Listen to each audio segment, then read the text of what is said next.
দেখো ফ্রেন্ড, চলে এসেছি রান্না করতে। কি রান্না করছি আজকে আমি অবশ্যই তোমাদেরকে দেখাবো। দেখো, দেখলে একটু অবাক হবেই, কারণ সবার এটা পছন্দ নয়, আবার কারুর পছন্দ, খেতে খুবই ভালোবাসে। আমি একটু একটু পছন্দ করি, কিন্তু যে প্রচুর পছন্দ করি এমন নয়। তাই রান্না করছি, দেখো বুঝতে পারবে দেখলেই। কি বলো তো, এটা হচ্ছে গেঁড়ি। সবাই খায় না জানি, আবার কেউ কেউ পছন্দ করে, কারোর ভালো লাগে।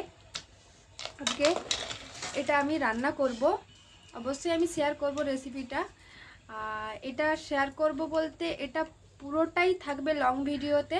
আমি কেমনভাবে রান্না করছি তোমরা আমার এই চ্যানেলের লং ভিডিওতে চলে যাও, তোমরা পুরো ভিডিওটাই মানে পুরো রেসিপিটাই দেখতে পেয়ে যাবে। আর যদি ভালো লাগে লাইক কমেন্ট শেয়ার করে দিও।